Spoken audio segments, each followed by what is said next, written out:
Hello guys, available pa din po ang ating toothpaste in buy one take one, okay? User din po tayo guys, wala po tayong filter ngayon sa live. Nakikita nyo po ang aking muka, wala pong ka-filter yan. Ayan, user po tayo ng toothpaste natin for 3 months. So, ngayon guys, ititest po natin yung baking soda ng ating toothpaste.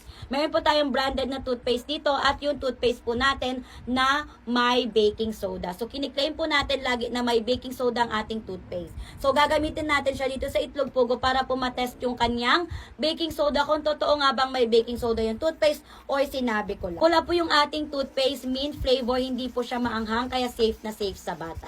Okay, so gagamit lang po tayo ng isang Itlog Pugo guys. Isang pugo lang po. Tapos 2 toothpaste yung gagamitin. So ito po yung ating Itlog Pugo. Mabilis po siyang na palit ng color dahil po present po si baking soda sa ating toothpaste. Ngayon sa kabilang side naman, gamitin naman natin yung toothpaste na walang baking soda. Ayan.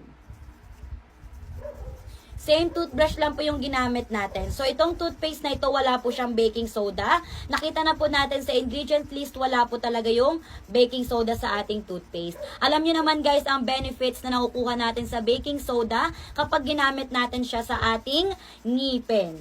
Ayan. So, nakikita nyo po, wala pong nagbago sa ating Itlog Pugo. So, iisang pugo na lang po yung ginamit natin compared po kanina na ginamitan natin ng toothpaste na may baking soda at sa toothpaste na walang baking soda. So, ganun po yung ating toothpaste guys. Present po si baking soda at totoong baking soda po yung ating ginamit. Totoo ba yung itlog natin guys? Yes po.